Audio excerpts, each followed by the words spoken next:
A continuación, serán las palabras del viceministro de Educación Regular, Bartolomé Puma Velázquez.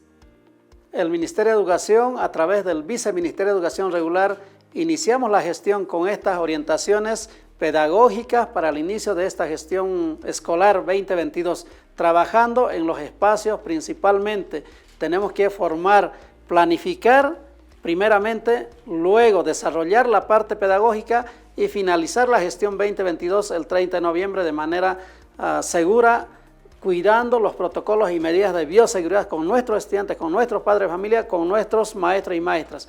Pero también tenemos que trabajar lo que es la despatriarcalización de esta gestión. El PCP en las unidades educativas debe ser la despatriarcalización en la familia, en la escuela, en nuestras instituciones, en nuestro municipio. Y queremos decirles también de que tenemos que trabajar en el cuidado de la madre tierra, en lo que es el bosque, lo que es el elemento líquido, el agua, y también tenemos que trabajar en las unidades educativas lo que llamamos la familia, la ley 348, lucha contra la violencia. En ese entendido queremos decirle, colegas maestros y maestras, tenemos que trabajar esta gestión de manera formal en las tres modalidades, presencial, semipresencial, a distancia. Muchísimas gracias.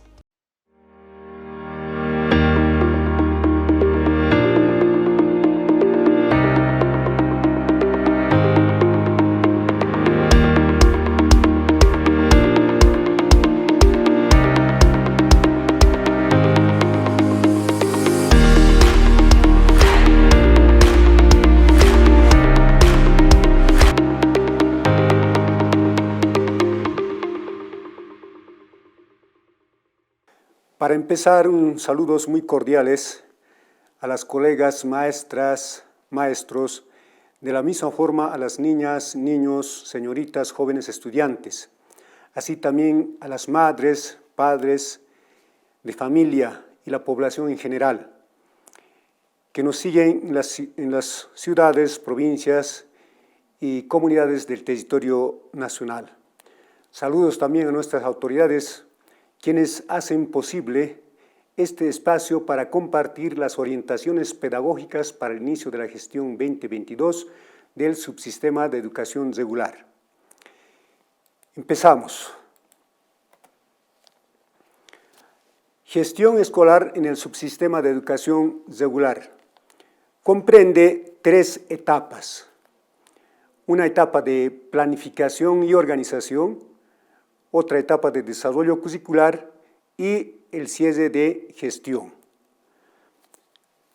La etapa de planificación y la etapa de planificación y organización está sujeto a un cronograma elaborado por la o el director de la unidad educativa y se realiza la última semana de enero. La etapa de desarrollo curricular comprende 200 días hábiles. Finalmente, la etapa de cierre de gestión se realiza a la culminación de los 200 días hábiles. A continuación, vamos a ver estas etapas. Primera etapa de planificación y organización. Esta etapa se realiza de acuerdo al cronograma emitido por la o el director de unidad educativa. Tenemos el plan operativo anual, plan anual trimestralizado y proyecto socioproductivo. El plan operativo anual es un instrumento de gestión y es a corto plazo. Entre los principales elementos podemos resaltar las acciones y los resultados que se van a lograr en la gestión escolar.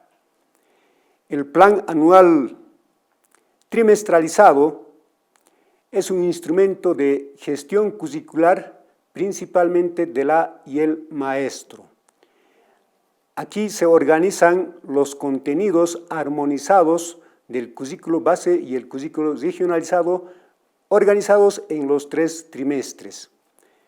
Finalmente, en esta etapa tenemos el proyecto socioproductivo, que es una estrategia pedagógica que articula la comunidad y la escuela. En el marco del Decreto Supremo 46 50 que declara el 2022 año de la Revolución Cultural para la Despatriarcalización por una vida libre de violencia contra las mujeres, se sugiere trabajar en todas las unidades educativas el PSP de despatriarcalización. A continuación vamos a ver la segunda etapa de la gestión escolar. La etapa de desarrollo curricular. Está dividido en 3 trimestres. El primer trimestre es de nivelación académica que se realiza de 2 a 4 semanas. Luego de este periodo de nivelación académica se desarrollan los contenidos de trimestre. Este periodo es importante principalmente por las dificultades que hemos tenido a raíz de la pandemia. Las y los maestros, considerando estas dificultades principalmente de algunos estudiantes que no han tenido o acceso regular a las distintas modalidades de desarrollo curricular, deben tomar en cuenta estos tiempos para hacer la nivelación de sus estudiantes, principalmente en las áreas de comunicación y lenguajes y matemática. El segundo y tercer trimestre son de desarrollo de contenidos correspondientes a cada trimestre. Pasamos a la tercera etapa, que es cierre de gestión. Esta etapa tiene lugar después de la culminación de los 200 días hábiles. Comprende la entrega de documentos académicos y el informe de gestión. Todo esto se realiza en el marco del calendario escolar emitido por las direcciones departamentales de educación. Estas tareas son realizadas principalmente por maestras y maestros, directores de unidades educativas y directores distritales. A continuación, vamos a ver las modalidades de atención educativa. Para el desarrollo de las labores educativas, tenemos 3 modalidades de atención. La modalidad presencial, semipresencial y a distancia. A continuación veremos cada una de estas modalidades. Modalidad de atención presencial. Implica la presencia física en la unidad educativa de estudiantes, maestras y maestros, personal administrativo, tomando en cuenta las medidas de bioseguridad. Pasamos a la siguiente modalidad de atención. Semipresencial. Es la alternancia entre la modalidad presencial y la modalidad a distancia. En este marco, los procesos educativos se desarrollan en la unidad educativa y en el domicilio de la o el estudiante. Para realizar esta modalidad, el curso es dividido en 2 grupos que asisten de manera alterna, de acuerdo a un cronograma y horario establecido por la o el director de unidad educativa. Por ejemplo, tenemos acá el grupo A y el grupo B. Entonces, esta primera semana, el grupo A asiste a la escuela y realiza la modalidad presencial, mientras en esta misma semana el grupo B desarrolla clases a distancia en su domicilio, con el uso de equipos tecnológicos, como en este caso con celulares o computadoras. La siguiente semana, el grupo B desarrolla clases presenciales en la unidad educativa y el grupo A, esa misma semana, desarrolla clases a distancia mediante el uso de equipos tecnológicos. Pasamos. Modalidad a distancia. En esta modalidad los procesos de aprendizaje se desarrollan con apoyo de recursos y herramientas tecnológicos de información y comunicación. Las clases son virtuales, son clases en línea, donde el estudiante desarrolla sus procesos de aprendizaje con equipos tecnológicos. Para esta modalidad se tiene la plataforma virtual de manera gratuita. En esta plataforma virtual vamos a tener una serie de recursos para los procesos educativos, como ser textos de aprendizaje, textos para investigación, videos y otros recursos. A continuación vamos a ver precisamente estos recursos y medios para los procesos educativos. Lo central para estos procesos educativos son los textos de aprendizaje. Estos textos de aprendizaje están de acuerdo a los programas de estudio. Vamos a tener también la plataforma virtual, donde hemos indicado ya, vamos a tener una serie de recursos y medios para los procesos educativos. Con el uso de esta plataforma virtual gratuito, se van a desarrollar también las clases en línea o clases virtuales. También tenemos como importante los cuadernos, las carpetas y archivadores de nuestros estudiantes. Se contará también con los programas en televisión y programas en radio, desde donde se emitirán el desarrollo de contenidos por áreas de saberes y conocimientos, por años de escolaridad y por niveles del subsistema de educación regular. Esta emisión de las clases por programas de radio y televisión estarán sujetos, reiteramos una vez más, a un cronograma. Pasamos. Ahora precisamente vamos a ver estos textos de aprendizaje. Estos textos de aprendizaje, como habíamos indicado, están de acuerdo a los programas de estudio. Es decir, en estos textos de aprendizaje se desarrollan los contenidos de los programas de estudio.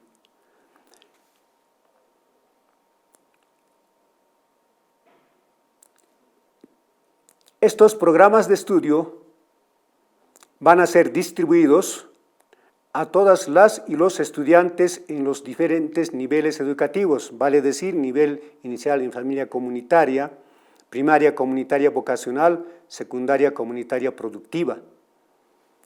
También vamos a tener, como hemos indicado ya, programas de radio y televisión a través de los cuales se van a difundir el desarrollo de los contenidos que están desarrollados en los textos de aprendizaje. Estos textos de aprendizaje también van a ser utilizados en las clases en línea o clases virtuales. Estos textos de aprendizaje también van a estar disponibles para descargarlos, para acceso, etcétera, de toda la población en la plataforma virtual del Ministerio de Educación. Estos textos de aprendizaje también van a ser trabajados por las y los estudiantes en sus cuadernos y otros materiales de aprendizaje. Estos textos de aprendizaje se van a utilizar para las clases presenciales. Estos textos también se van a utilizar para las clases semipresenciales y para las clases a distancia. Ahí la importancia de estos textos de aprendizaje, reiteramos una vez más, que van a ser distribuidos a todas y todos los estudiantes en los 3 niveles de educación del subsistema de educación regular. Ahora vamos a ver la elección de la modalidad.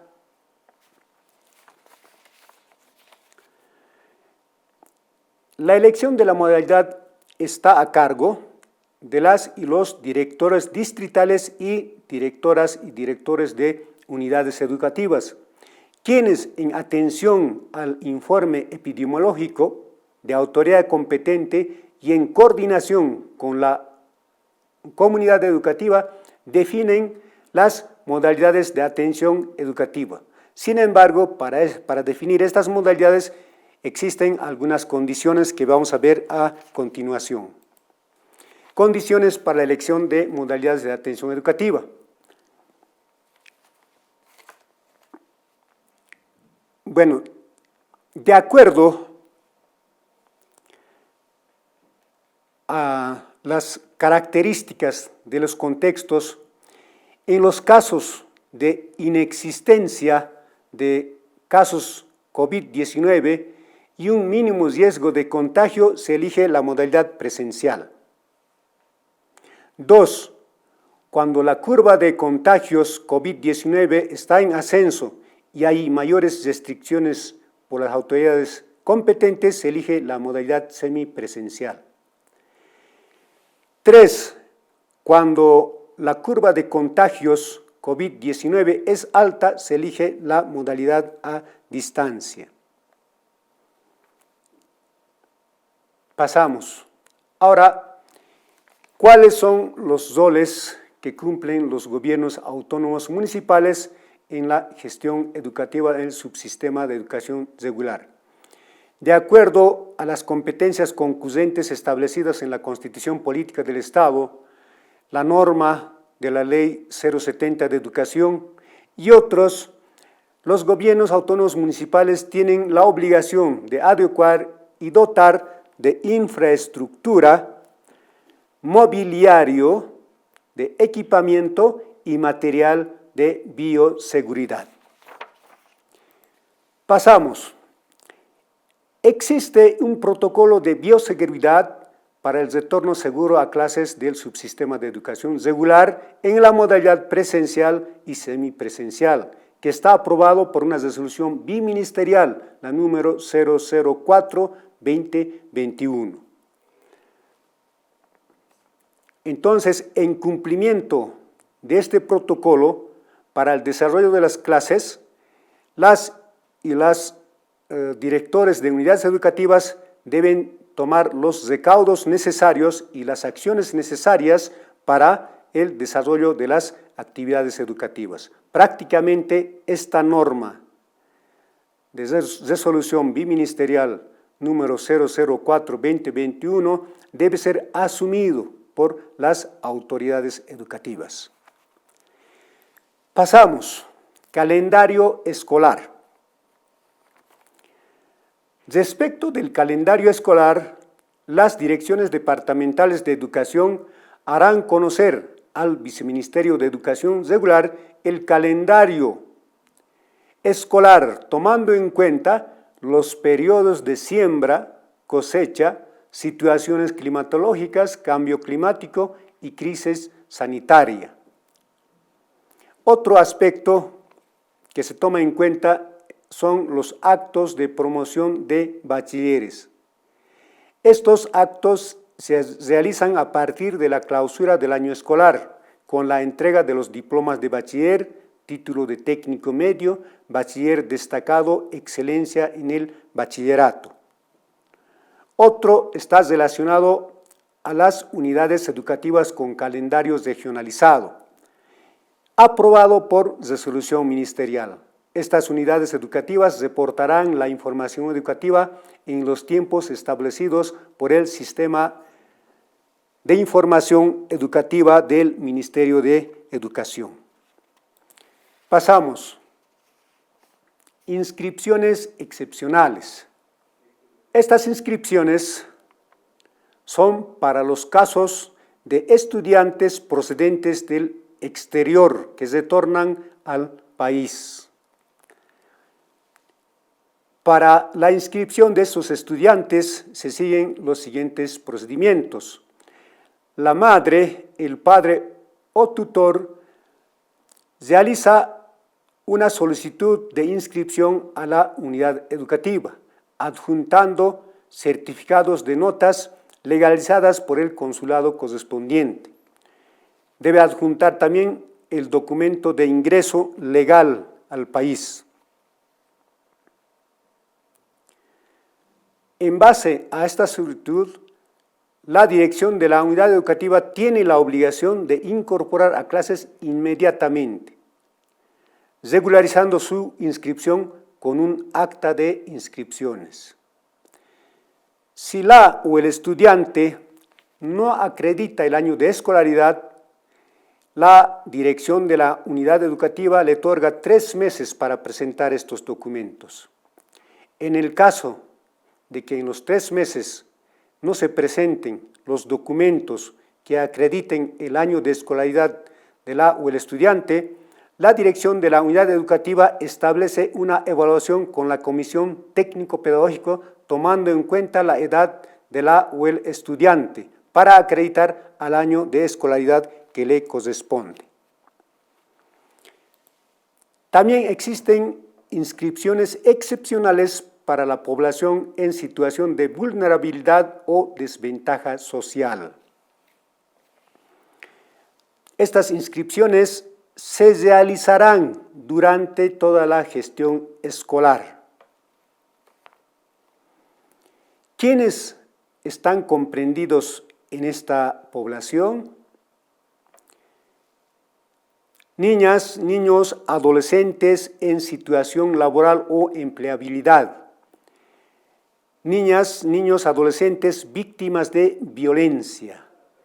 Hijas, hijos de padres privados de libertad. Niñas, niños, adolescentes en situación de calle o con discapacidad. Niñas, niños, adolescentes que están en centros de acogida. También quienes están en situación de enfermedad. También hijas, hijos de víctimas de feminicidio y migrantes. Reiteramos una vez más, estas poblaciones de estudiantes o de niñas y niños adolescentes pueden ser inscritos durante toda la gestión escolar. Muchas gracias.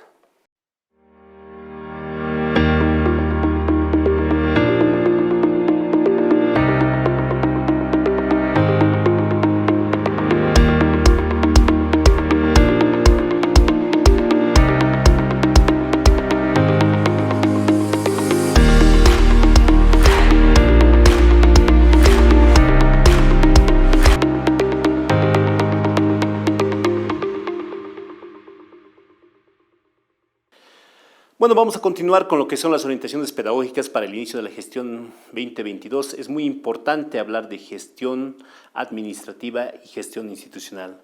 Para ello vamos a definir algunos conceptos que debemos de entender para poder tener una actuación correspondiente en lo que es el sistema de educación regular. Gestión administrativa es uno de los espacios donde el director o el gestor educativo trabaja, administra, pero esto lo hace en base a algunos puntos muy importantes que son los recursos o materiales que el gestor tiene en su unidad educativa. ¿Cuáles son estos recursos? Evidentemente, los textos de aprendizaje que en esta gestión van a llegar a cada unidad educativa, los recursos que tiene dentro de la institución asignados por donación, por equipamiento, por el gobierno autónomo municipal o en algún caso por el Ministerio de Educación, como son televisores, radios, los equipamientos de laboratorio, son los recursos y materiales que tiene el director bajo su tuición. Algunas veces estos recursos o materiales son entregados a maestros, pero no se deslinda la responsabilidad del director de la unidad educativa. Entonces los recursos o materiales de las instituciones educativas están bajo la tuición, bajo la responsabilidad del director de la unidad educativa en su administración. Tenemos lo más preciado que nos ha entregado la sociedad, son los estudiantes, que son los recursos humanos que el director también lo administra dentro de la institución. El recurso del personal docente y administrativo, que también es un recurso humano que está bajo la tuición y administración del director de la unidad educativa. Es muy importante enfatizar en estos puntos que estos recursos humanos son netamente de la administración del director de la unidad educativa. No solamente tenemos los recursos y los materiales y los recursos humanos. Tenemos lo que son los recursos financieros que existen dentro de la institución educativa. Pueden ser por aportes, pueden ser por algunas actividades que se organizan como institución y que están previstas en lo que es el POA. Entonces, toda esta administración lo hace el director dentro de la institución educativa. Esto compete dentro de todo el límite que tiene la infraestructura. El director tiene toda la responsabilidad de administrar en todo momento. Bueno, que la gestión, el gestor o el director de la unidad educativa no solamente se basa en lo que es la gestión administrativa, pasemos a un paso más importante.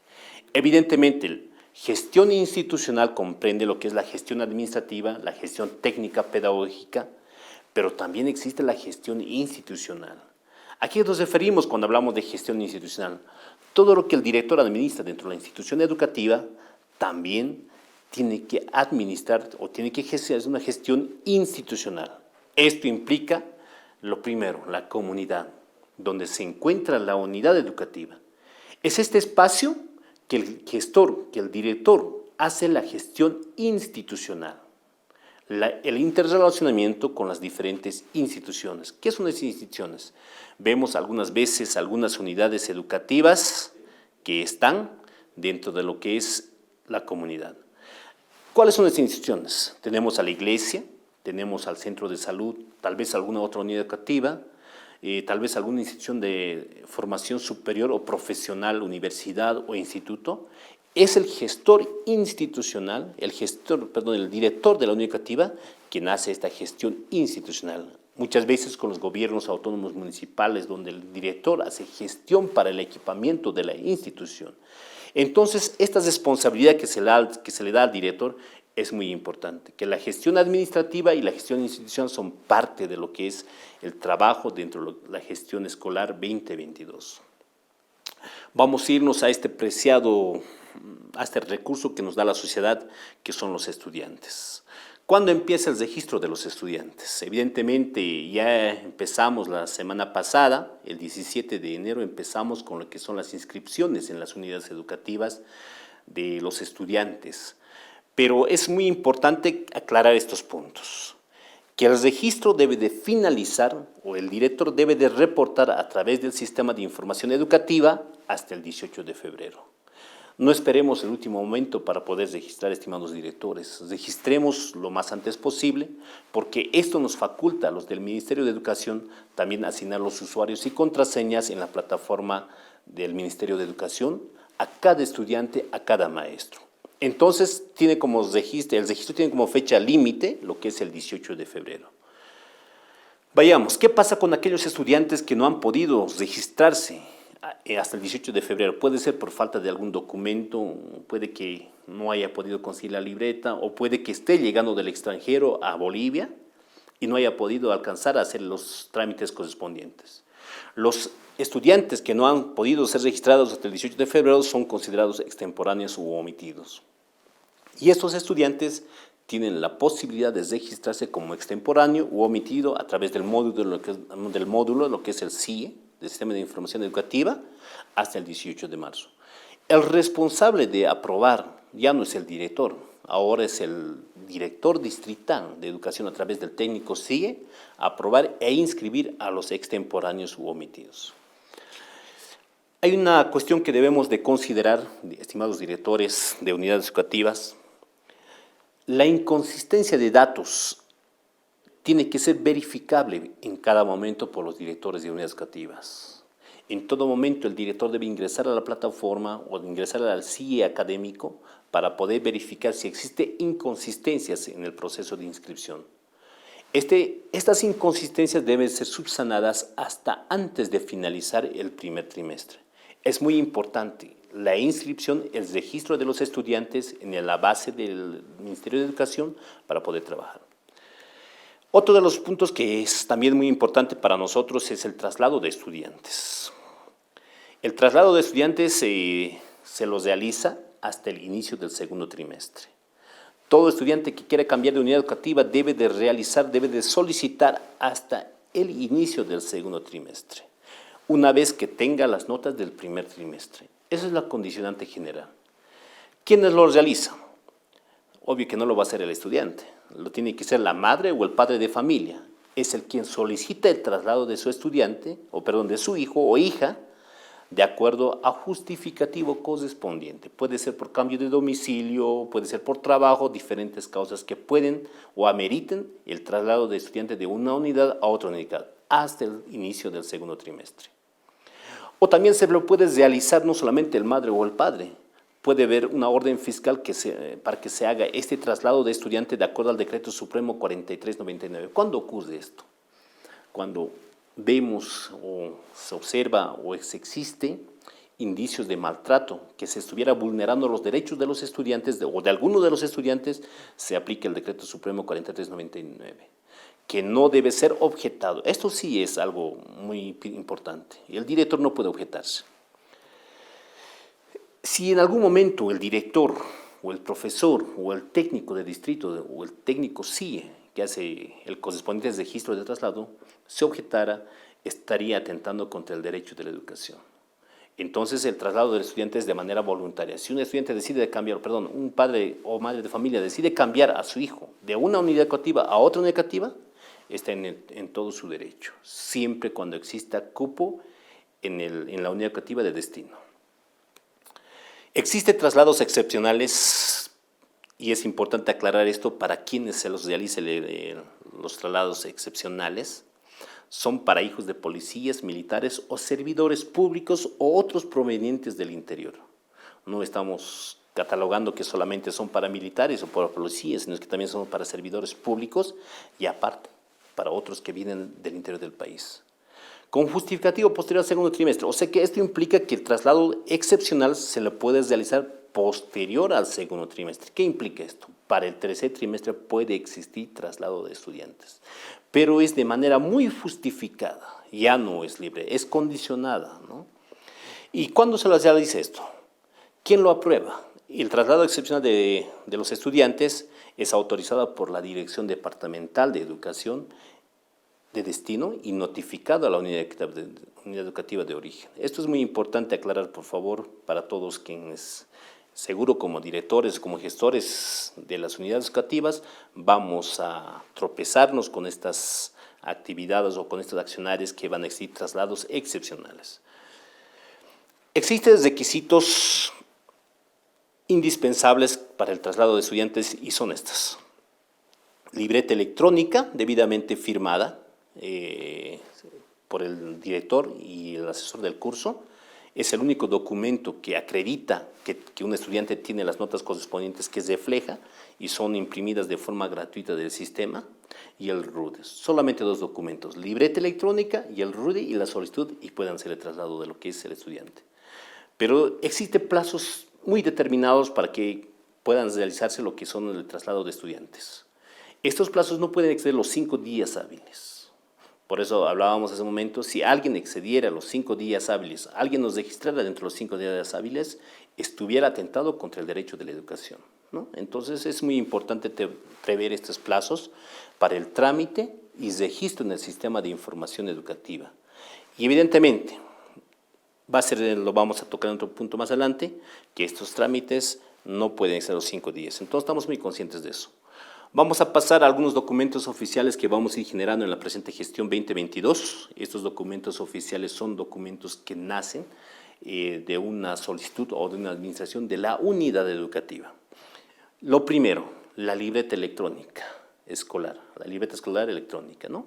Esta libreta electrónica, que es de manera gratuita y puede ser accedida cuantas veces que el director imprima, puede imprimir, no habría problema. ¿Cuáles son las características? Es un instrumento de comunicación oficial primeramente y acreditación de los resultados logrados. Es el único documento válido para cualquier trámite, la libreta. Evidentemente, en cada unidad educativa existen boletines internos, pero el único documento que acredita y tiene validez es la libreta escolar electrónica. ¿Y quiénes son los responsables de llenar las notas? Son los maestros o maestras, las maestras y maestros de las diferentes especialidades, niveles, quienes son responsables de registrar las notas. Si yo soy profe de matemáticas, soy responsable de registrar la nota de matemática. Aquí debemos de asumir la responsabilidad todos los docentes y los maestros, ¿no? para que puedas registrar las notas en el sistema de información educativa. Esto es muy importante para los directores, por favor, debe de existir, la calificación debe de emitirse hasta 5 días calendarios después de la culminación del trimestre. ¿Qué implica esto? Muchas veces acaba el trimestre, tenemos 5 días hábiles para poder registrar todas las notas en el sistema de información educativa, en el CIE, en el CIE académico, de todos los estudiantes que están registrados en la unidad educativa. No existe plazos posteriores, por favor, tomemos muy en cuenta para las consideraciones en el registro de calificación. Otro de los documentos que vamos a generar en la presente gestión es el diploma de bachiller. Es un documento que se entrega a estudiantes que culminen el bachillerato de acuerdo a la ley 3991. Este diploma de bachiller es un documento que se entrega de manera pública, esto implica en actos de graduación, pero este acto de graduación está sujeto al informe epidemiológico en un determinado sector. ¿Qué implica esto? ¿No? Que todo documento, el diploma de bachiller debe de ser entregado de manera pública y gratuita. Pero esto no implica que lo vamos a forzar, sino que esto implica que si el índice de contagio es alto, no vamos a poder hacer aglomeraciones correspondientes. Entonces, por eso bien claro dice la resolución ministerial 01, que todo acto de entrega debe ser de manera gratuita, pero está sujeto al informe de epidemiología en un determinado sector. Las direcciones departamentales, en el marco de su jurisdicción y jurisprudencia, son responsables de establecer cronogramas de inicio, prosecución y culminación del trámite. ¿Esto qué implica? Que las direcciones departamentales establecerán cronogramas específicos para el inicio de trámite, para la revisión o prosecución de los documentos que se presentan por las direcciones distritales y, por último, la impresión de los diplomas de bachiller y con las firmas correspondientes, y entrega a los directores distritales y los distritales a las unidades educativas para ser entregados a los beneficiarios. Pero debemos de entender algo, que todo trámite de otorgación de diploma de bachiller empieza en la Dirección Distrital de Educación. Entonces, son los directores de unidades educativas quienes inician el trámite, son quienes recogen de las unidades educativas los folders y lo envían a la dirección departamental. Vamos a hablar, otro de los documentos que es muy importante, es el certificado de excelencia, pero esto está ligado directamente al incentivo del bachiller destacado, ¿no? Es responsable la o el director de la unidad educativa conjuntamente con el asesor. En la gestión 2021 hemos recibido muchos reclamos, muchas solicitudes donde los directores aluden que el asesor se ha equivocado en cargar las notas, que lo ha equivocado a otro estudiante. Debemos de enfatizar muy claro, es responsable la o el director de la unidad educativa conjuntamente con el asesor. ¿Qué implica esto? No podemos equivocarnos en el momento de cargar o declarar al bachiller, a la bachiller o el bachiller destacado. Debemos ser muy cuidadosos y responsables en declarar, porque cuando nosotros imprimimos el certificado, estamos imprimiendo en carácter de declaración jurada y no podemos equivocarnos. Y no existe, por favor, entiéndanlo esto, no existe reemplazo o cambio de datos una vez registrado o declarado al bachiller. Una vez consolidada la base de datos por el Ministerio de Educación, no se podrá hacer modificaciones. No existe todo documento, toda base de datos que entra al Ministerio de Educación es auditable. No podemos aperturar una vez que están consolidadas las listas, ¿no? Conjuntamente al incentivo económico viene lo que es el otro documento, que es el certificado de excelencia, que es un certificado de reconocimiento al estudiante por el esfuerzo que ha realizado, ¿no? Y es firmado por nuestro señor presidente, Luis Alberto Arce Catacora. Son 3 documentos que se van a generar en la presente gestión y que deben ser entregados a quienes, a los estudiantes. Otro de los puntos que debemos de enfatizar y aclarar a todos los directores y gestores de las unidades educativas es el caso del uso del uniforme escolar. Estamos a inicio de gestión y es muy recurrente la compra de uniformes escolares. El uso de uniformes no es obligatorio en ninguna de las unidades educativas, Pero si existe consenso en el uso del uniforme, esta no puede ser adquirida en un lugar. Puede haber acuerdos internos entre los padres de familia, entre las instituciones de utilizar un uniforme como distintivo, de estudiar en la unidad educativa, pero si existe ese acuerdo, no podemos condicionar que ese uniforme sea adquirido de un determinado lugar o una tienda. Puede comprarlo en el mercado, en el lugar que mejor le parezca al padre de familia y le corresponda con lo que es la parte económica. Entonces, también es necesario aclarar que no es obligatorio el uniforme para promociones. Evidentemente existen uniformes, pero no podemos hacer la obligatoriedad de lo que es el uso de uniforme en los cursos de sexto de secundaria, ¿no? Si existen acuerdos internos de utilizar uniformes, estos uniformes deben de respetar la vestimenta de las niñas y niños adolescentes de las naciones y pueblos indígenas, originarios, campesinas y afrobolivianos. Es muy importante, por favor, aclarar esto, ¿no? Que no podemos irrumpir en la identidad cultural, en la identidad de un niño o niña o adolescente. Se respeta. Vamos a hablar sobre otro de lo que es, y estamos seguramente ya vemos en la calle, la compra de materiales escolares. Se prohíbe a las unidades educativas, a los maestros, entregar lista de materiales educativos o lista de textos, ¿no? Evidentemente tenemos que ser corresponsables, empáticos con los padres de familia. No podemos exigirle en tiempos de pandemia, cuando la economía de muchas familias ha bajado, comprar o darles una lista de materiales educativos y estos estén condicionados a que el estudiante ingrese a la aula. No puede existir este dicho que se maneja: si no tienes materiales no vas a ingresar. Ningún estudiante puede ser privado de la educación por solo no comprar materiales. Entonces se prohíbe la entrega de listas de materiales educativos o textos o lista de textos, ¿no? Aquí viene lo bueno. El Ministerio de Educación dotará de materiales educativos a estudiantes, textos de aprendizajes, que seguramente ya en los días siguientes cada director de unidad educativa conjuntamente con el Consejo Educativo Social Comunitario van a recibir estos textos de aprendizajes.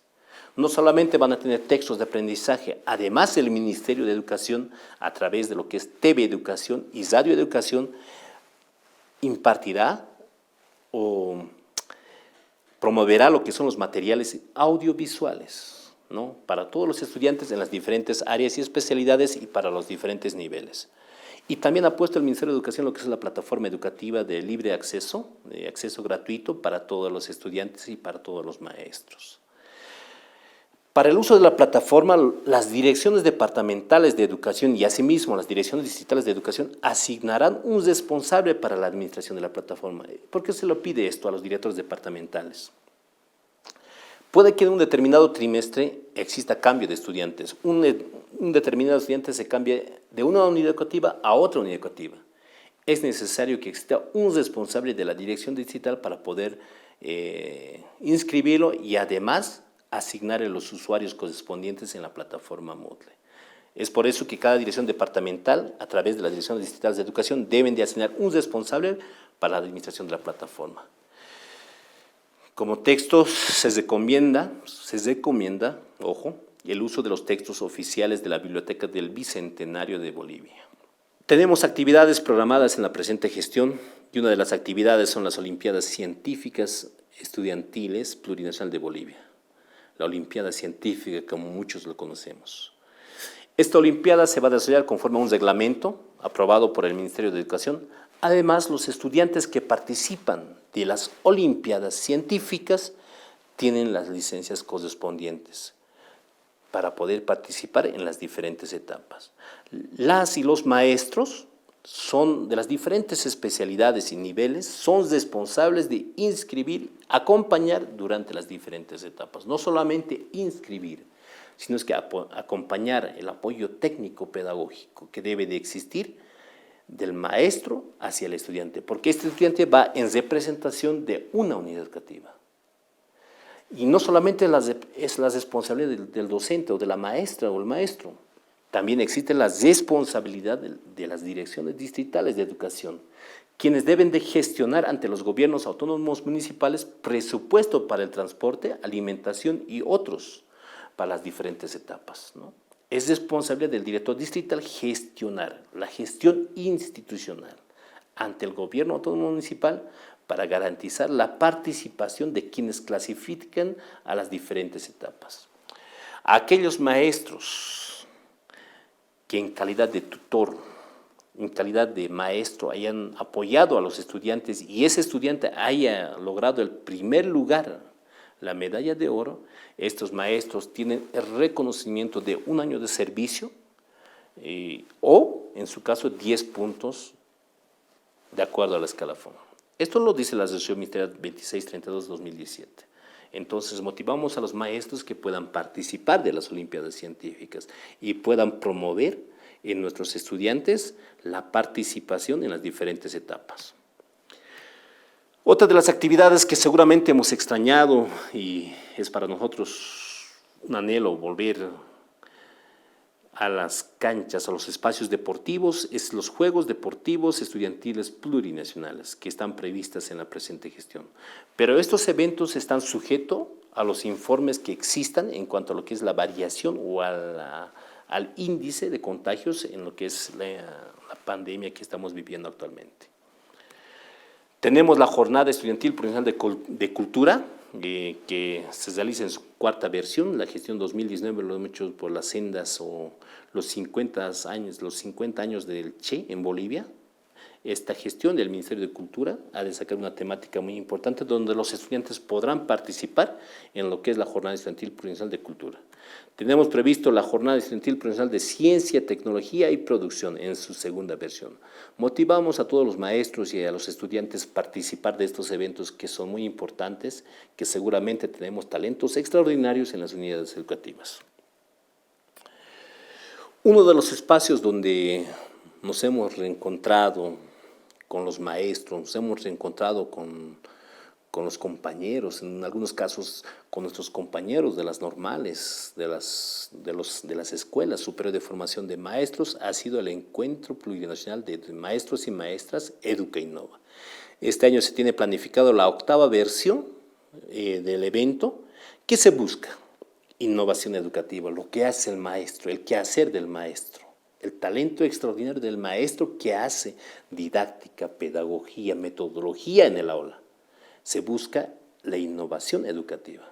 Y estos maestros pueden participar de estos eventos en calidad de facilitador, expositor, feriante o panelista. ¿No? Son muy importantes estos espacios donde se participa. Otro de los aspectos muy importantes es empoderar al maestro en la labor educativa. La pandemia nos ha demostrado que el maestro es irreemplazable. No va a haber tecnología, plataforma que reemplace al maestro, ni texto que reemplace al maestro. Y es este espacio donde el maestro debe de demostrar la innovación educativa que realiza en el aula, en las diferentes modalidades de atención. Y asimismo, es un espacio de compartir experiencia entre maestros. Invitamos a todos los maestros que puedan participar de este evento, que es muy importante. Una de las actividades que tenemos planificada para esta gestión es la 2ª Feria del Emprendedurismo Bolivia Produce del Bachillerato Técnico Humanístico. Hasta la gestión 2020 no teníamos un espacio donde podríamos participar con 3 cosas: investigación, innovación y producción, la juventud. La gestión 2021 se ha desarrollado la primera Feria de Emprendedurismo Bolivia Produce en Cochabamba y tenemos proyectado en esta gestión 2022 realizar la 2ª Feria de Emprendedurismo. ¿Quiénes participan? Las unidades educativas BTH, las unidades educativas plenas, los módulos tecnológicos, los núcleos tecnológicos y los talleres tecnológicos. Evidentemente es un espacio donde nos encontramos después de hacer investigación, después de hacer innovación y traemos los productos para mostrarlos. Les invitamos a todos que puedan participar de este evento que es muy importante, que se llevará en su 2ª versión. Todo proceso tiene un cierre y esta vez es el cierre de gestión educativa. Hay informes que deben de presentar los directores, hay informes que deben de presentar las maestras y los maestros. ¿Qué presenta el director de la unidad educativa? El director educativo tiene que presentar su informe en base a 3 aspectos muy importantes. El ámbito técnico-pedagógico, que es todo lo que se realiza en cuanto a lo que es el aprendizaje que se ha desarrollado durante la gestión, cómo se ha hecho el apoyo, el acompañamiento, cuáles han sido los logros que se ha tenido en lo que es en lo técnico-pedagógico. El otro es el ámbito administrativo, cómo ha sido su administración, cómo ha manejado los recursos que se le ha entregado al director, ¿no? Y la ejecución del POA. Evidentemente, la planificación, estamos en tiempos de planificación y es necesario proyectarnos actividades que vamos a realizar en la presente gestión. Y el director hace un informe de todos estos puntos. Pero también el maestro hace informe, porque el director hace su informe en base a lo que el maestro presenta. El maestro presenta informe en base a logros, dificultades, innovaciones y propuestas pedagógicas. Lo que ha sucedido en la gestión, cómo se ha trabajado, cuál ha sido la experiencia de trabajar del maestro en la presente gestión y en las diferentes modalidades de atención. En los informes no debemos de realizar estimaciones en los resultados. Es muy importante reflejar lo que se ha logrado, cuáles han sido las dificultades. No vamos a hacer estimaciones. Estos informes nos sirven para la planificación de la gestión venidera. En base a lo que se presenta, es necesario de buscar o mejorar algunas actividades y si hubo dificultades superarlas, es muy importante el informe del maestro o de la maestra. Algo que debemos de contemplar todos, la hoja de concepto. Es de carácter gratuito en su otorgación y es obligación del director de la unidad educativa el otorgar la hoja de concepto a cada maestro y maestra de la unidad educativa. No es a solicitud del profesor, no puede decir, director, páseme la hoja de concepto, deme mi hoja de concepto. No. Es obligación del director de la unidad educativa otorgar la hoja de concepto. ¿Cuándo es el plazo? El 20 de diciembre. El plazo para la otorgación de la hoja de concepto es el 20 de diciembre. Tenemos otro, la evaluación de desempeño. ¿A quiénes se otorga la evaluación de desempeño? Se otorga a directores departamentales, a subdirectores de educación y a directores distritales. La evaluación de desempeño se los realiza en base y sujeción al cumplimiento del PI. Y también tiene un plazo y es el 20 de diciembre. Evidentemente estamos en la responsabilidad como Viceministerio de Educación Regular otorgar a los directores departamentales las hojas de concepto y los directores departamentales otorgar a sus subdirectores y los subdirectores otorgar a los directores distritales. Recalco, esto no es a solicitud del interesado, esto es obligación de las autoridades el otorgar la hoja de concepto y la evaluación de desempeño. Son documentos que se presentan al cierre de gestión. Esta gestión 2022 tenemos, de acuerdo al Decreto Supremo 4546, el Censo de Población y Vivienda. Una actividad que lo vamos a vivir seguramente, las unidades educativas van a ser partícipes de manera activa en todo este proceso, porque son los maestros quienes participan en calidad de empadronador o en calidad de supervisores, ¿no? La fecha del censo es el 16 de noviembre, es la fecha donde se ha de realizar el censo. Es muy importante la participación de los docentes, porque aquellos docentes que participan en el censo de población y vivienda se los reconoce el año de servicio, que es reconocido por el sistema educativo plurinacional, ¿no? Pero no solamente participan maestros o administrativos, también participan los estudiantes de quinto y sexto año de secundaria. Ahí va en calidad de empadronadores, ¿no? Ahí va a jugar el papel importante del profesor o la profesora de ciencias sociales. Para el evento a realizar, el 16 de noviembre va a haber etapas de capacitación, etapas de recorrido del espacio censal, de población y vivienda. Los maestros y estudiantes que participen en el censo de población y vivienda tienen derecho a recibir licencias para poder participar en etapas de capacitación, en etapas de delimitación de sectores censales. Entonces es muy importante la participación de los maestros y estudiantes. y para ello se les debe otorgar lo que son los correspondientes permisos. Vamos a hablar ahora de lo que es el personal del subsistema de educación regular. Es muy importante. Tenemos el reglamento de permuta en el subsistema de educación regular. Estamos a inicios de lo que va a ser el movimiento del personal y a fines de enero, empezamos con lo que es el movimiento del personal. ¿Qué pasa? Tenemos estos espacios. Hay espacios o principios en los cuales se exige este reglamento. Y estos son equidad, es muy importante equidad, porque todos participan en igual de condiciones y oportunidades. Es muy importante la equidad. Transparencia. Todo formulario de permuta debe ser descargado de la plataforma del Ministerio de Educación en sisep.minado.gov.bo, donde podrán descargar los maestros que quieran hacer permuta y llenarlos y llevarlos a sus directores de unidades educativas y posteriormente a los directores distritales. La responsabilidad, esto es muy importante, hablar de responsabilidad, porque los docentes o las maestras y maestros que hagan la permuta correspondiente deben de ser responsables en realizarlo. No podemos perjudicar a estudiantes por causa de la permuta. Entonces debe ser en el marco de la responsabilidad y todo proceso de permuta es gratuito, no existe condicionamiento económico. También las condiciones de permuta, es necesario aclararlo y lo vamos a mostrar, por favor, ahí estamos, lo vemos en pantalla.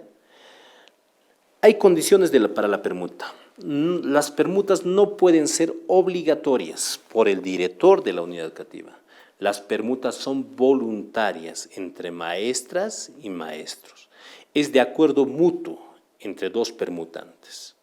Pero deben de respetar los permutantes la pertinencia del área, del nivel y la especialidad correspondiente. Un profe de matemática permutará con un profe de matemática. No podemos permutar un profe de mate con ciencias naturales o biología o geografía. La pertinencia es muy importante. La carga horaria, ¿no? Es muy importante que el maestro sepa con cuántas horas va a permutar. Pero la carga horaria no condiciona la permuta. Puede permutar uno de 120 horas con uno de 80 horas. No es condicionante la carga horaria, pero es necesario que el permutante conozca con cuántas horas va a permutar. La categoría tampoco es uno de los obstáculos para hacer permuta, porque puede permutar entre un maestro de quinta categoría con una tercera o de segunda con mérito, no hay condicionante la categoría, pero sí es importante aclarar esto, ¿no? La permuta se los realiza por única vez en la gestión. No existe doble movimiento del personal y para ello es necesario contemplar la hoja de concepto. Los años de servicio no son condicionantes, ténganlo muy en cuenta. Puede preguntar uno que hace un momento decíamos, uno de 16 años de servicio con uno de 5 años, no es condicionante, pero para ingresar a ciudades capitales, a unidades educativas que se encuentran en ciudades capitales, es requisito los 2 años de servicio de provincia, los 2 años de provincia, como lo conocemos. Y para permutar, los permutantes no deben tener observaciones o rótulos en el RDA. Es una de las condicionantes. Si alguien tiene un rótulo en el RDA o está observado, no puede realizar la permuta correspondiente. Y la permuta del personal administrativo se le debe de realizar en el cargo, secretaria con secretaria, portero con portero. Es en el cargo. Estamos enfatizando un punto muy importante. Los permutantes no deben tener parientes o no pueden ser permuta entre parientes o familiares, ¿no? Eso es muy, muy importante. Vamos, sigue, por favor, esto ténganlo muy en cuenta. En caso de que uno de los permutantes no se presente en las unidades educativas o centros de destino, el ítem será declarado en acefalía a objeto de evitar pagos indebidos y quedará cesante durante la gestión educativa. A veces suele ocurrir que cuando permutamos con alguien, entre 2 maestros, uno se viene acerca y el otro, como es lejos, lo abandona. No puede existir eso, ¿no? Si quieren permutar, ambos deben de permanecer en las unidades educativas donde han permutado. Y si ocurriera que este maestro no ha ingresado allá, su cargo quedará cesante durante toda la gestión. ¿Qué implica esto? Que el maestro no podrá compulsar en la presente gestión. Tendría que esperar a la gestión 2023 para poder ingresar a lo que es el magisterio. Por eso hablábamos de responsabilidad. Los maestros que hagan permuta bajo el principio de responsabilidad, por favor. Los tiempos de permutas es muy importante aclarar. Empieza en enero, a finales de enero, hasta el mes de mayo. Son los tiempos donde se realiza la permuta. Pasado el mes de mayo, en el mes de junio no hay permutas de maestros. ¿Cuáles son los requisitos para el proceso de planilla de las permutas? Memorándum de designación, duplicado del RDA, fotocopia de cédula de identidad, formularios de permuta que pueden ser descargados de la página web sisep.minedu.gov.bo y llenado y firmado por los directores y directores distritales. La hoja de concepto, que es muy importante, la hoja de concepto de la gestión 2021.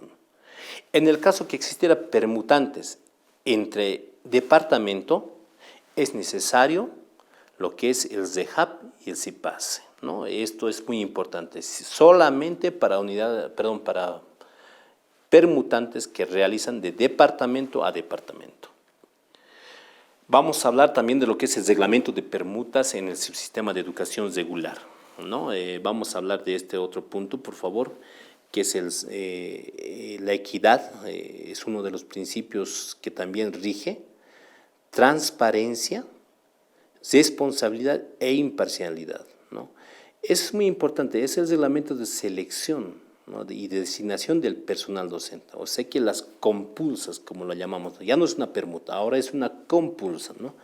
Entonces es muy importante hablar de equidad, porque todos tienen las mismas condiciones de participar, las mismas oportunidades, transparencia.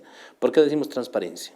Porque son eventos o son actos que se llevan de manera pública en unidades educativas, en la cual las direcciones departamentales señalan en qué unidad educativa se van a llevar las compulsas, y es de manera pública, abierta. Y la responsabilidad, ¿no? ¿Para quiénes? La responsabilidad para la comisión que ha de calificar. Y la imparcialidad. Esos son los principios que rigen al reglamento de selección y designación del personal docente. Periodo de designación es muy importante. Todo movimiento del personal se los realiza hasta el mes de octubre, de manera excepcional hasta el mes de octubre, ¿no? Entonces es muy importante recordar esto. Toda designación se los realiza hasta el mes de octubre. Las horas de acúmulo en las unidades educativas se respetan, por favor, eso también debemos de entender. Si hay unidades educativas que tienen horas, o maestros que tienen horas de acúmulo, se respetan las horas en las unidades educativas. Las permutas son consideradas como movimiento del personal, pero es de manera voluntaria entre dos docentes, ¿no? ¿Cuándo cesa la oportunidad de postularse? Esto es muy importante para aquellos maestros reincorporados o maestros nuevos que van a ser asignados en el reglamento, van a ser a través de la compulsa. Si yo gano una compulsa y no me presento a la unidad educativa después de haber ganado, automáticamente cesa mi oportunidad de postular en los diferentes cargos, ¿no? En los diferentes convocatorias, ¿no?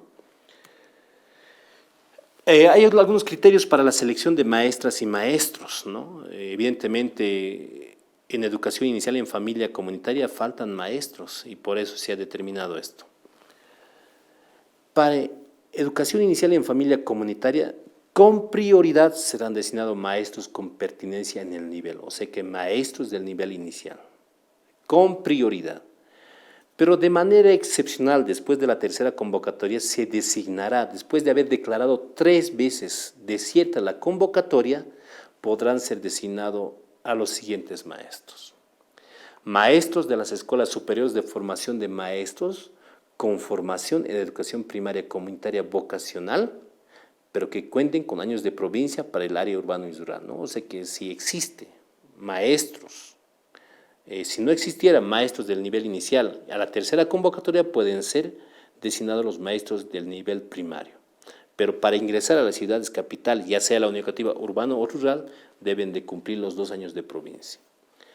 Los maestros titulados, dice, ¿no? Titulados de las escuelas superiores de formación de maestros sin años de provincia podrán postularse de manera excepcional. ¿Cuándo ocurre esto? Si no existen maestros del nivel primario con provincia, entonces pasamos a maestros egresados, ¿no? De las escuelas superiores de formación de maestros, aunque no hubieran hecho provincia, pero de manera excepcional pueden ingresar a las ciudades capitales. Ahora, si no existiera, si no hay maestro, primeramente maestros de primaria sin provincia, maestros de primaria no existe, ¿a quiénes invitamos o a quiénes compulsan? Los maestros del nivel secundario comunitario productivo, ¿no? Y solamente de las siguientes especialidades: cosmovisiones, filosofía y psicología, matemática, comunicación y lenguajes, ciencias naturales, ciencias sociales, técnica tecnológica general y artes plásticas. Solamente esos maestros pueden compulsar a lo que es al nivel inicial. Ahora, en los lugares de difícil acceso o unidades educativas de fronteras, riberas de río o escuelas liberadoras o modulares, serán designados por el Ministerio de Educación en base a una invitación directa, ¿no? Estos son los casos de los maestros mochileros que van hasta 7 días en bote, ¿no? Estos maestros es el Ministerio de Educación quien hace la invitación correspondiente. Hablemos de en la designación de maestros en primaria comunitaria vocacional. ¿A quiénes designamos? Con prioridad se designa a maestros con pertinencia en el nivel. Maestros del nivel primario comunitario vocacional que tengan el título de las SFEMS o en su caso títulos de Profocom, ¿no?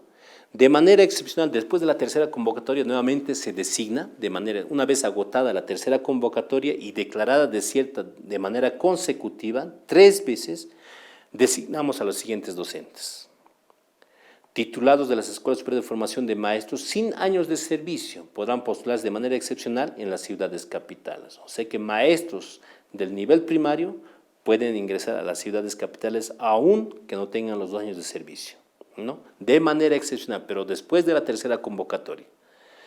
Si no existiera maestros del nivel sin provincia, entonces pueden ingresar de manera excepcional los maestros del nivel de educación secundaria comunitaria productiva de todas las especialidades. Puede ingresar el maestro de música, puede ingresar el maestro de educación física al nivel primario. Ahora, en las unidades educativas de difícil acceso, igualmente los mochileros, lo que llamamos aquellas escuelas de RIO o escuelas liberadoras, ¿no? Riberas de RIO, son designados de acuerdo al artículo 33 del presente reglamento por el Ministerio de Educación. ¿Qué pasa en el nivel de educación secundaria comunitaria productiva? Existen 2 áreas, ¿no? Las áreas humanísticas, las áreas técnicas. Vayamos por las áreas humanísticas. En secundaria comunitaria productiva, en las áreas humanísticas, con prioridad son designados los maestros con pertinencia en el nivel y especialidad. O sea, maestros de especialidad. Si una unidad educativa requiere un maestro de música, debe ingresar un maestro de música. Pero si no existiera, de manera excepcional después de la tercera convocatoria se designará, o sea que después de haber declarado 3 veces de manera consecutiva desierta la convocatoria, a los siguientes maestros. En unidades educativas de ciudades capitales del departamento podrán ser designados maestras o maestros titulados o egresados de las escuelas superiores de formación de maestros sin años de servicio, sin años de provincia, de acuerdo a pertinencia, de acuerdo a requerida por la unidad educativa. Al no existir maestros, podemos designar de manera excepcional, ¿no? Con pertinencia, o podrán compulsar a aquellos maestros del nivel, o sea que un maestro de secundaria, pero aparte de ser maestro, tenga una formación complementaria o una formación en la especialidad requerida con grado académico de técnico superior o licenciatura. 2 cosas, técnico superior o licenciatura para poder ejercer. Un ejemplo, no tenemos maestros de lengua extranjera, pero soy profesor de lenguajes, soy maestra de comunicación y lenguajes. quiero ingresar al cargo de lengua extranjera, pero aparte de ser maestra soy lingüista, entonces tengo la oportunidad de ingresar a ese cargo. ¿Qué pasa en las áreas técnicas del BTH, conocida generalmente, de acuerdo a la resolución ministerial 1263?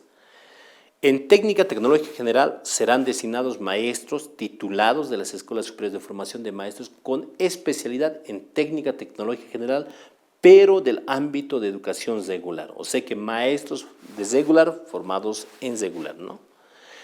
Pero si no existiera esos maestros, serán designados maestros y maestras de las Escuelas Superiores de Formación de Maestros de educación regular, o sea que maestros de cualquier especialidad, estamos hablando de técnica tecnológica general, pero además cuenten con el diplomado en técnica, tecnología y general, el diplomado de BTH, como lo conocemos correspondientemente, que lo ha hecho el programa de formación complementaria.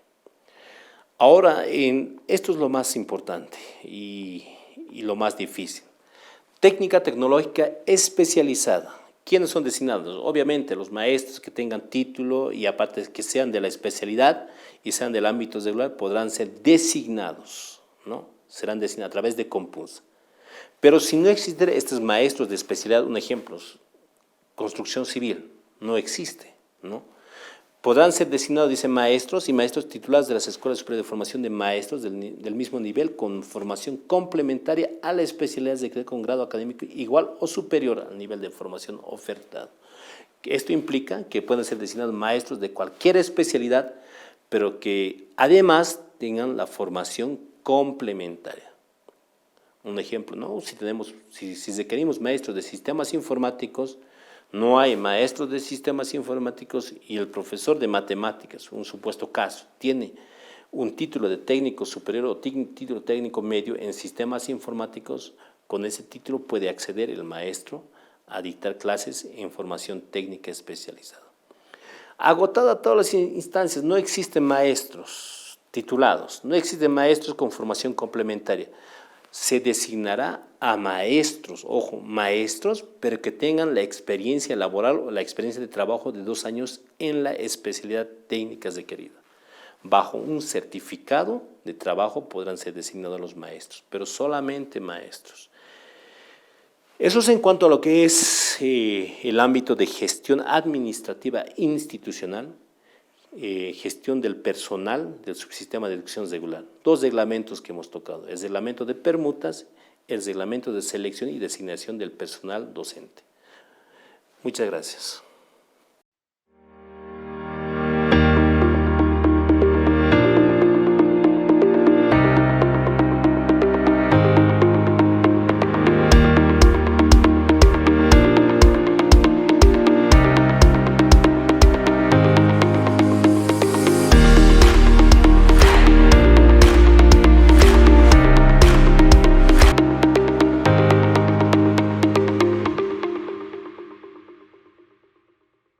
Vamos a hacer llegar un saludo cordial a nuestras autoridades educativas, a nuestro ministro de Educación, a los directores departamentales, directores distritales, directores de unidades educativas, a los maestros, a los padres de familia, a los estudiantes, a todas las personas que en este momento están siguiendo la transmisión de las orientaciones pedagógicas para el inicio de la gestión 2022. Vamos a tocar temas importantes referente al reglamento de evaluación de desarrollo curricular.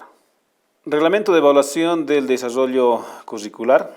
El objeto del reglamento de evaluación es normar el sistema de evaluación de los procesos educativos y aprendizajes en el desarrollo curricular del subsistema de educación regular.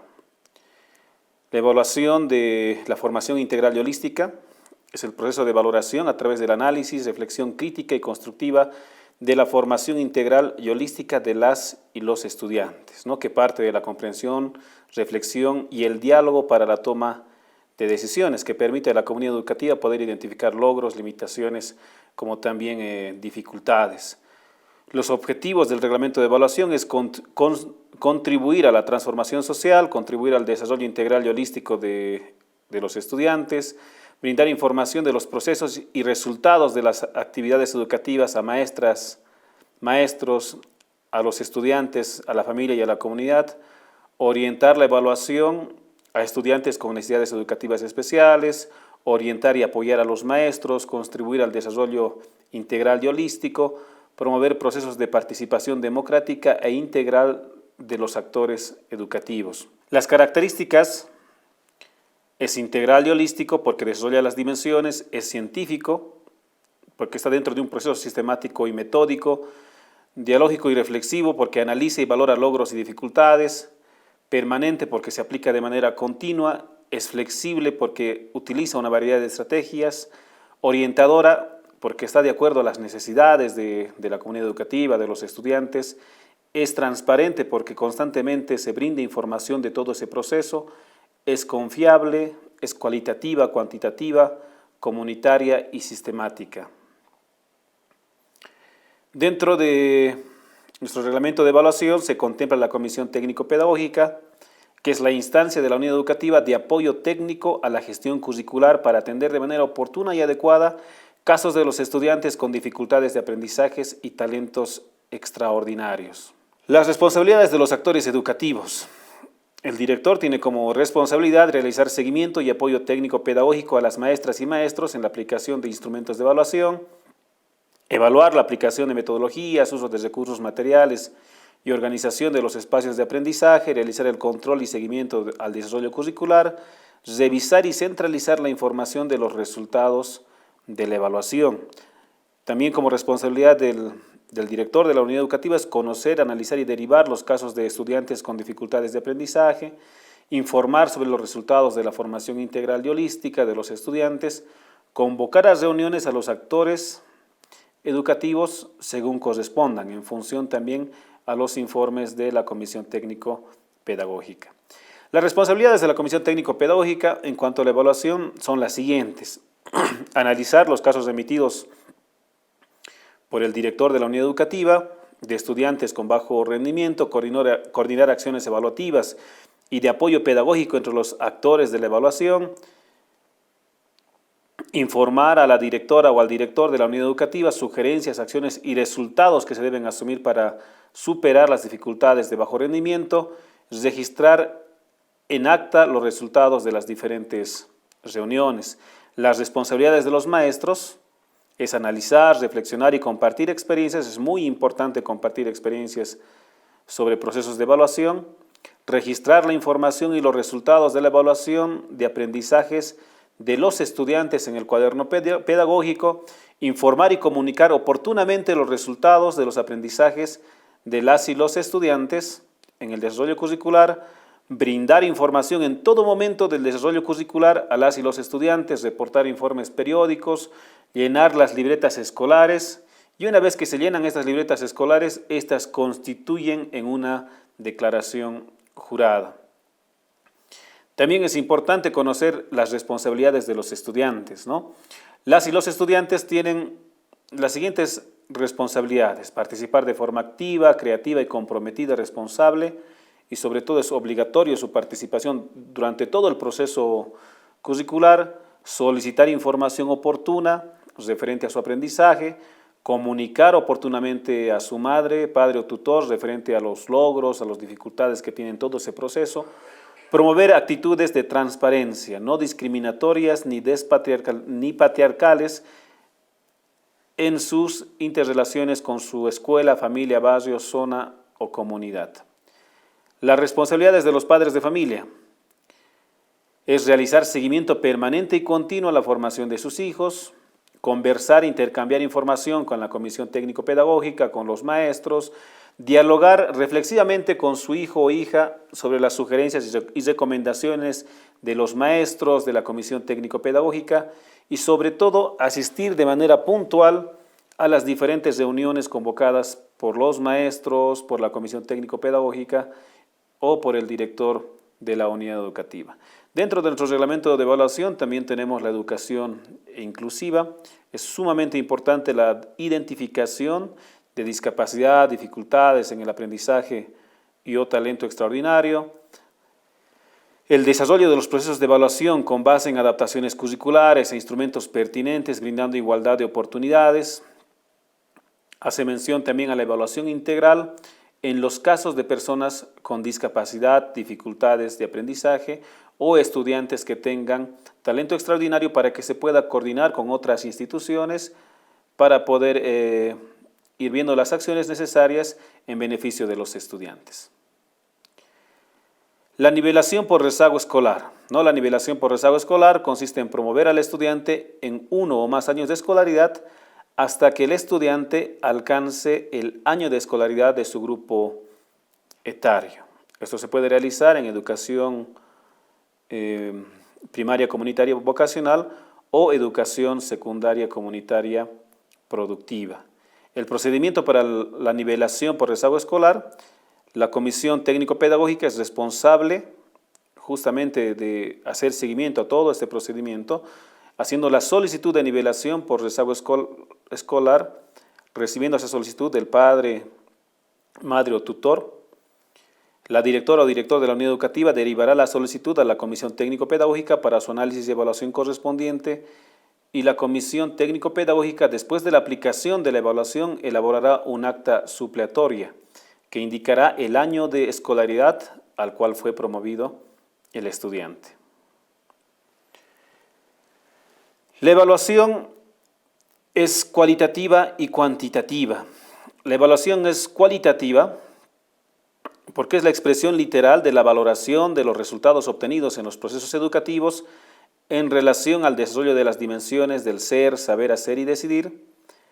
Es cuantitativo porque es la expresión numérica de la valoración de los resultados obtenidos en los procesos educativos de las dimensiones de la o el estudiante y coherente con la evaluación cualitativa. También dentro de nuestro reglamento está contemplado la autoevaluación, el cual es el proceso de valoración cualitativa y cuantitativa que realiza cada estudiante respecto a su desempeño, a su aprovechamiento, a sus logros y dificultades durante el desarrollo curricular. Tanto en educación inicial en familia comunitaria como en educación primaria comunitaria vocacional y educación secundaria comunitaria productiva, tenemos 3 formas de evaluación. La evaluación que realizan las maestras y maestros a los estudiantes, la autoevaluación que realizan los estudiantes y también la evaluación comunitaria. El apoyo y seguimiento. ¿Cuándo se realiza el apoyo y seguimiento? Cuando existen dificultades en los aprendizajes. Para ello se realizan adaptaciones curriculares, se realiza un apoyo permanente, un apoyo complementario. Algo que hay que tomar en cuenta justamente son los intercambios pedagógicos en la evaluación, en la cual una vez por gestión se socializará, se coordinará con otra unidad educativa de las mismas características la evaluación con el objetivo de que se pueda realizar un intercambio pedagógico entre ambas unidades educativas. Dentro de las modalidades de atención educativa, esto también lo contempla nuestro reglamento de evaluación, por ejemplo, en los casos en los que exista una crisis sanitaria o posiblemente desastres naturales u otras, la evaluación se realizará de acuerdo a las modalidades de atención educativa. En la modalidad presencial, se realizará aplicando instrumentos de evaluación objetivas con la presencia física de los estudiantes, cumpliendo protocolos y medidas de bioseguridad establecidos en normativas de actual vigencia. En la modalidad semipresencial, donde se alterna la presencia física, donde se alterna la modalidad presencial y a distancia, es importante tomar en cuenta lo siguiente. La evaluación se realizará con la presencia física de los estudiantes a través de plataformas virtuales u otras alternativas pedagógicas que permitan la interacción de los actores educativos. En la modalidad a distancia se podrá realizar considerando 3 aspectos. Considerando en unidades educativas que cuenten con acceso a Internet y se garantice que todos los estudiantes accedan a este servicio, la evaluación se podrá realizar a través de plataformas virtuales. Ahora, en unidades educativas que cuenten con acceso a televisión y o radio, la evaluación debe estar contemplada en el guión respectivo para la grabación de audios y videos. Las y los estudiantes enviarán sus evaluaciones de manera escrita a los docentes en función a las actividades a desarrollar. En comunidades educativas que no cuenten con acceso a Internet y o medios de comunicación masiva, televisión o radio, la maestra o el maestro deberán enviar las consignas de evaluación de manera escrita e impresa a sus estudiantes, quienes deberán devolver la misma para su calificación respectiva. Entonces, esto es lo que contempla nuestro reglamento de evaluación en función a las modalidades de atención, ¿no?, que tenemos que tomar muy en cuenta. Bueno, con esto hemos concluido desarrollando aspectos muy importantes referentes al reglamento de evaluación. Sabemos de que en función a ello también va a haber consultas, preguntas por parte de los maestros, por parte de los padres de familia, de los estudiantes. Les invitamos que a través del centro de contactos del Ministerio de Educación pues también puedan hacer las consultas necesarias para que se puedan aclarar diferentes dudas. Muchísimas gracias y hasta otro momento.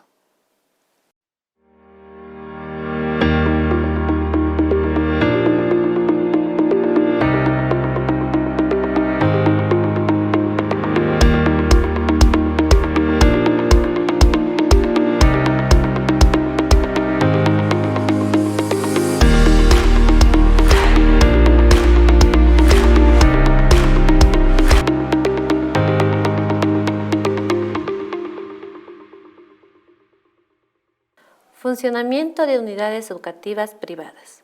Para el inicio de gestión, las unidades educativas privadas deben cumplir al inicio con los siguientes requisitos. Deben realizar el plan operativo anual, tener el CARDEX de los docentes donde incluyan el contrato firmado con la institución. Debe tener los contratos suscritos entre la unidad educativa y la madre, padre de familia o tutor. También contar con los CARDEX de las y de los estudiantes.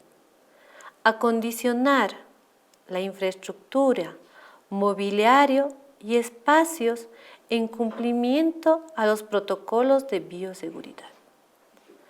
Para las inscripciones, los padres de familia, madres o tutores deben regularizar sus obligaciones contractuales antes del inicio escolar.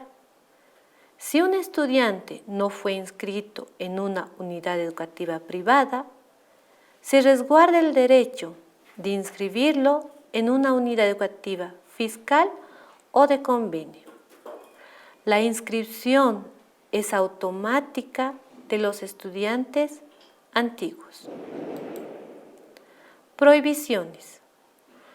Es prohibido suspender, expulsar o excluir a estudiantes de las clases, exámenes o cualquier actividad curricular por el retraso en el pago de pensiones.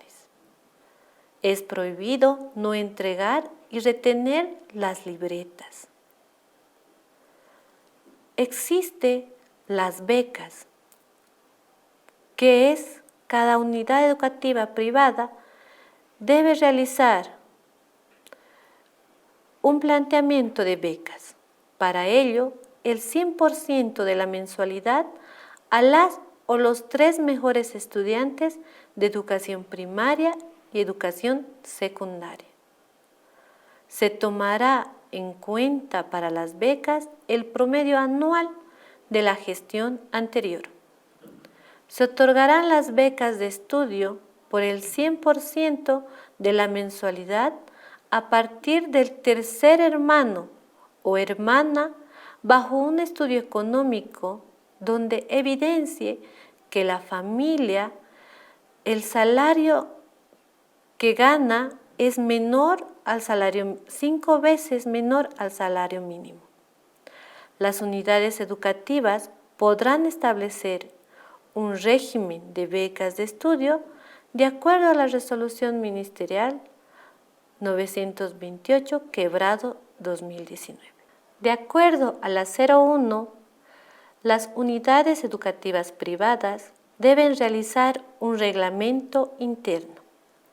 Las unidades educativas deben adecuar al reglamento emitido por el Ministerio de Educación y presentar sus reglamentos internos, manuales de funcionamientos pedagógicos y de régimen estudiantil. También deberán ser remitidos a la dirección departamental vía dirección distrital y su aprobación. Políticas sociales en educación. Para las políticas sociales en educación queda prohibido toda forma de violencia. Para ello, se prohíbe toda forma de violencia, maltrato o abuso, promoviendo una cultura de paz y de buen trato. Se deben desarrollar contenidos contra toda forma de violencia. Todos los integrantes tienen la obligación de denunciar ante las instancias correspondientes si existe casos de abuso y de violencia. Todo el personal docente, administrativo y comunidad educativa. El director, docente o administrativos que fueran imputados formalmente serán suspendidos sin goce de haberes. De las expulsiones. Está prohibido la expulsión de estudiantes de las unidades educativas sin previo proceso disciplinario.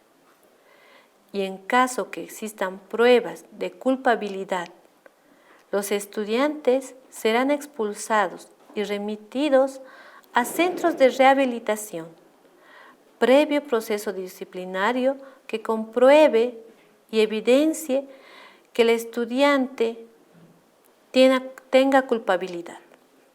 Las unidades educativas deben remitir los antecedentes a las instancias competentes. Y una vez que cuenten con los documentos, deben realizar un informe técnico y remitir a la dirección distrital. Atención a la población en desventaja social o vulnerabilidad. Encontramos en este sector de la población a niños y niñas, jóvenes, trabajadores, adolescentes del sistema penal, niños, niñas y adolescentes en centros de acogida, niñas, niños y jóvenes de padres privados de libertad y población en situación de desventaja social. Para ello, se deben ser incorporados al nivel o año de escolaridad correspondiente, contando con una edad menor a 15 años. Las y los estudiantes que presenten rezago escolar deben recibir una atención pertinente. Y se dará prioridad a planes y programas que beneficien a la población en desventaja social. Programa de nivelación. Se habilitará la inscripción y matriculación a niños, niñas y adolescentes menores a 15 años con 2 o más años de rezago. Se desarrollarán en coordinación con las directoras, directores y las autoridades correspondientes estos programas de nivelación. Ahora vamos a hablar sobre la guía metodológica. Para la guía metodológica debemos organizar y seleccionar la modalidad de atención educativa para el retorno a clases. Para ello se presenta un calendario para los 3 trimestres. En el primer trimestre vamos a encontrar la semana de reunión y definición de la modalidad de atención. También las 2 primeras semanas del inicio de clases tendremos la etapa de nivelación y de diagnóstico y posteriormente el desarrollo curricular. Antes de empezar cada trimestre, se realizará una reunión y definición de las modalidades de atención para determinar entre la comunidad educativa, padres de familia, directores, maestros, estudiantes, a la modalidad que van a ingresar. Para ello, es importante la organización y la selección de la modalidad y tomar en cuenta un diagnóstico. Este diagnóstico que nos dará a conocer la situación sanitaria en la que se encuentra la unidad educativa, la situación socioeconómica, los aprendizajes logrados en la gestión 2021 y el acceso a los recursos tecnológicos de las y los padres de familia. Para ello, encontramos el calendario donde podremos detectar y diagnosticar al inicio de cada trimestre. ¿Y cómo nos organizamos para el inicio de clases? Es importante quienes participan para dar el inicio y la definición de la modalidad. Encontramos al plantel docente y administrativo, responsables de diagnosticar las condiciones sociales, pedagógicas, económicas de las y los estudiantes, las madres, padres de familia, que apoyarán con la información de acciones y condiciones de sus hijos para el desarrollo de clases. También los personeros de salud, quienes proporcionarán datos de la situación del COVID-19 en nuestra comunidad. Y por último, los estudiantes, quienes participarán expresando los problemas, limitaciones y posibilidades para la mejora de su formación en una u otra modalidad. ¿Qué aspectos debemos tomar en cuenta para definir la modalidad de trabajo? Pues es importante saber la situación de la salud de nuestro contexto. ¿Qué aprendizajes tenemos de la gestión anterior? ¿Cuáles son los recursos educativos con los que contamos y cuáles podemos acceder para garantizar una atención educativa equitativa con igualdad y calidad, que atienda a la diversidad de nuestros estudiantes? ¿Y qué modalidad nos permitirá superar los problemas identificados en la gestión 2021? Para ello, debemos saber si contamos con las condiciones de bioseguridad en la unidad educativa para un retorno a presencial, semipresencial o nos quedamos a una modalidad a distancia. Seguidamente, cuando ya elegimos la modalidad de atención, es importante tomar en cuenta la elaboración del proyecto socioproductivo. Este proyecto, que a partir del Decreto Supremo 4650, que declara el 2022 año de la Revolución Cultural para la despatriarcalización por una vida libre de violencia contra las mujeres, nuestras acciones presentadas en nuestro PCP irán destinadas a una vida libre de violencia contra las mujeres. Para ello también tenemos que tomar en cuenta los protocolos de bioseguridad, los cuales nos determinarán para un retorno seguro a clases en las modalidades de atención. ¿Y con qué recursos contamos para volver a las clases en las modalidades de atención, ya sea presencial, semipresencial o a distancia? Pues en el Ministerio de Educación se pone para maestras y maestras a su disponibilidad la plataforma educativa, donde podrán encontrar los textos de aprendizaje contenidos por campos y áreas, según la malla curricular, los cuales serán desarrollados en 12 semanas del primer trimestre. Además, contarán con actividades desarrolladas por cada contenido. También contamos con los textos educativos, desarrollados con diversos contenidos, organizados por campos y áreas de saberes y conocimientos, que contemplan los momentos metodológicos como también los logros de aprendizaje, organizados por semanas. Tenemos la TV, que es un recurso más para la maestra y el maestro y para los estudiantes, donde pueden acceder para apoyar sus aprendizajes por medio de los programas educativos. La radio. Los programas de radio desarrollados de manera radiofónica con contenidos que se tienen en los textos de aprendizaje y que están orientados de acuerdo a los momentos metodológicos, desde la práctica, teoría, valoración y la producción. Por eso es importante que para la selección de la modalidad tenemos que tomar en cuenta en la modalidad presencial si tenemos cobertura de Internet o estamos sin cobertura de Internet. Para la modalidad semipresencial, también si contamos con cobertura de Internet o sin cobertura de Internet. La modalidad a distancia, también es importante tomar en cuenta si contamos con cobertura a Internet o sin cobertura a Internet. Para ello y para la atención de las modalidades, pues vamos a encontrar dos escenarios. En la modalidad presencial, el primer escenario será zonas con cobertura de Internet y el segundo escenario, zonas sin cobertura de Internet.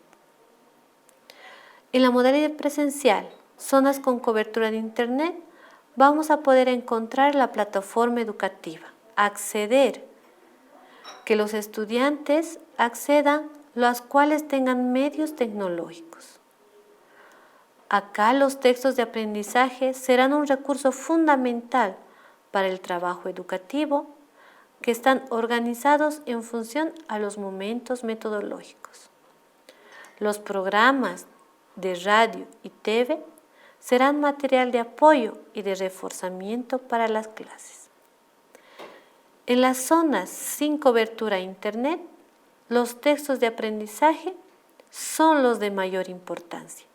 En ellos los contenidos se encuentran en función a los momentos metodológicos y de acuerdo a los programas de estudio.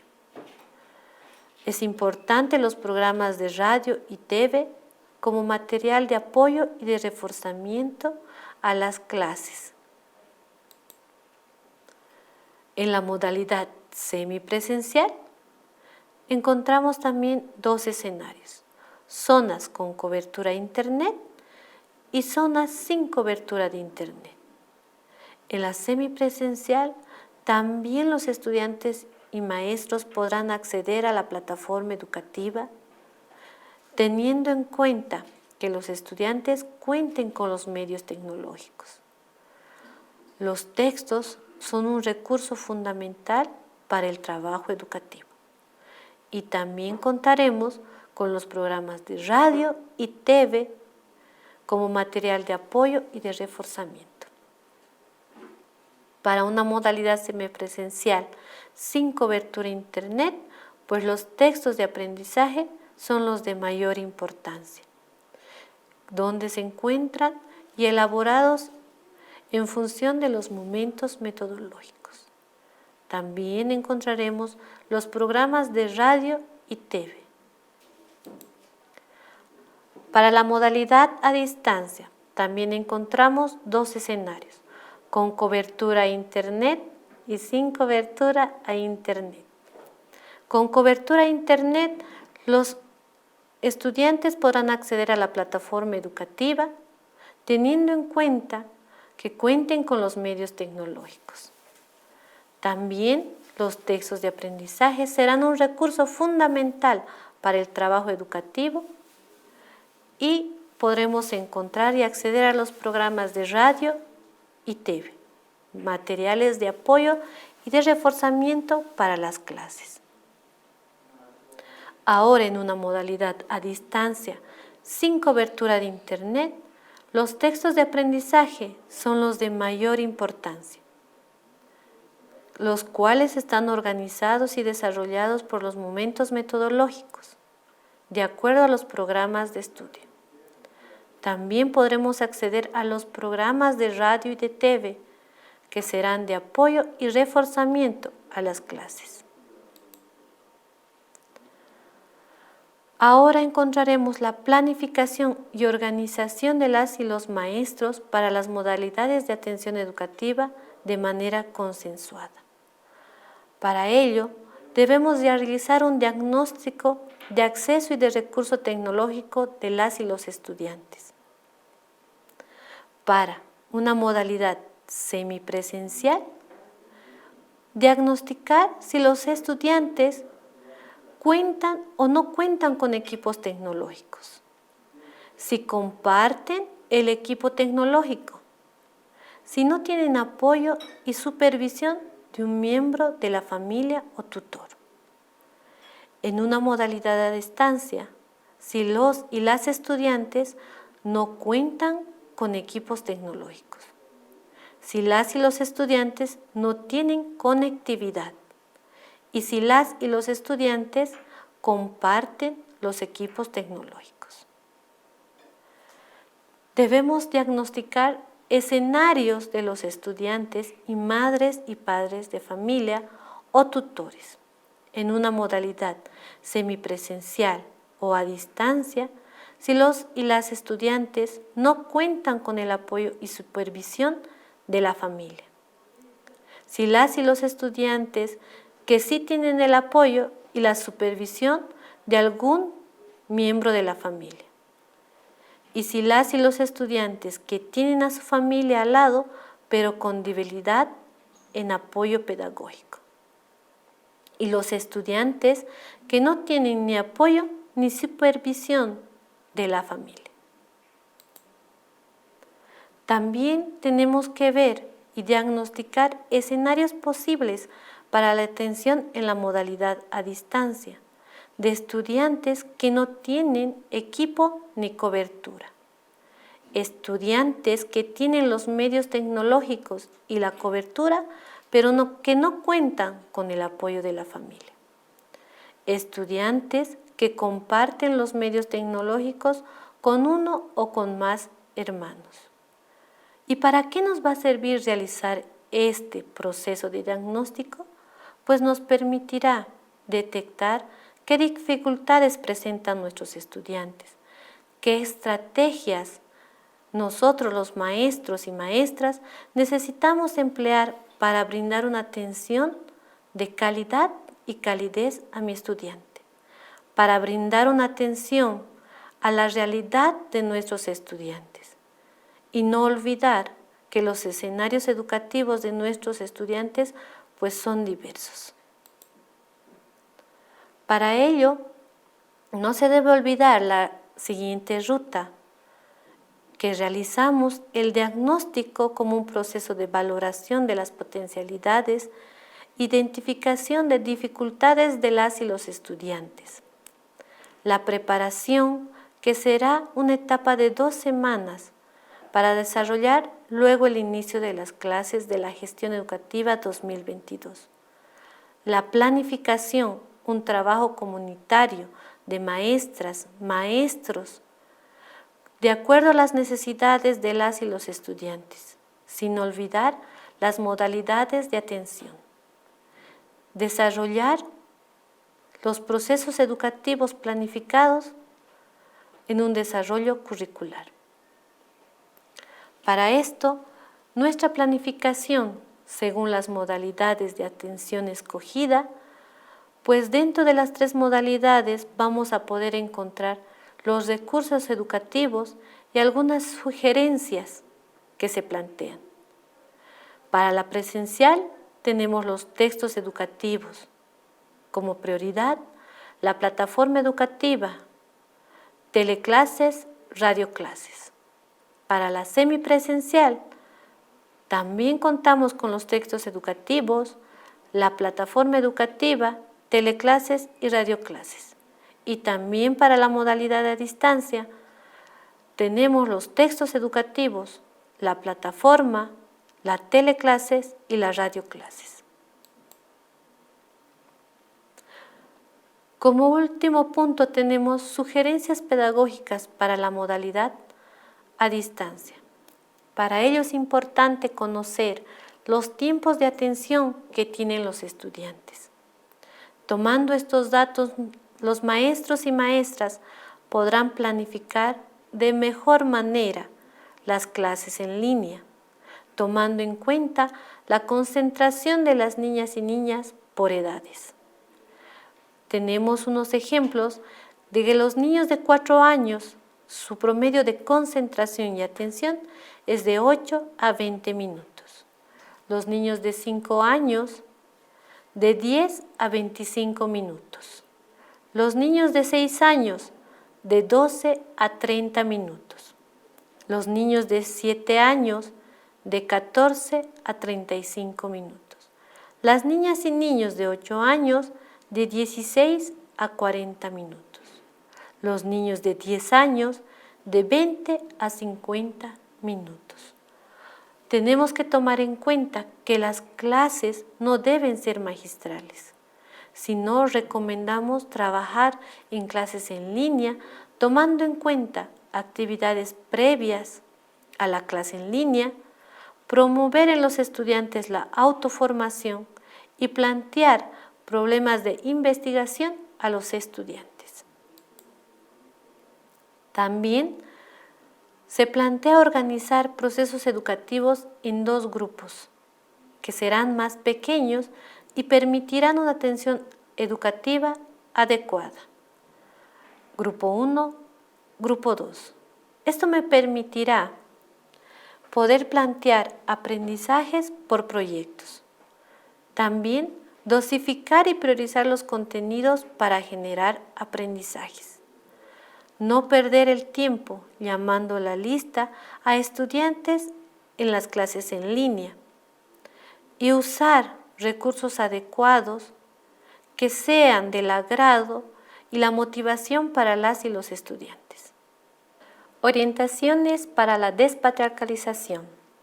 De acuerdo al Decreto Supremo 4650, que declara el 2022 Año de la Revolución Cultural para la Despatriarcalización por una vida libre de violencia contra las mujeres, se plantea que el proyecto socioproductivo lleve la revolución cultural por una vida libre de violencia para las mujeres. Para esto se deben generar espacios de reflexión, socialización y acciones para la despatriarcalizadora para prevenir la violencia contra las mujeres. También propiciar acciones de formación en temas de prevención de la violencia contra las mujeres, identificando el patriarcado como el problema estructural. Impulsar actividades culturales y de expresiones artísticas orientadas a la lucha contra la violencia hacia las mujeres desde una cultura despatriarcalizadora. Contemplar el enfoque de despatriarcalización en la lucha contra la violencia hacia las mujeres al momento de difundir y socializar la información. Realizar otras actividades que coadyuven a la construcción de una cultura despatriarcalizadora por una vida libre de violencia contra las mujeres. Gracias.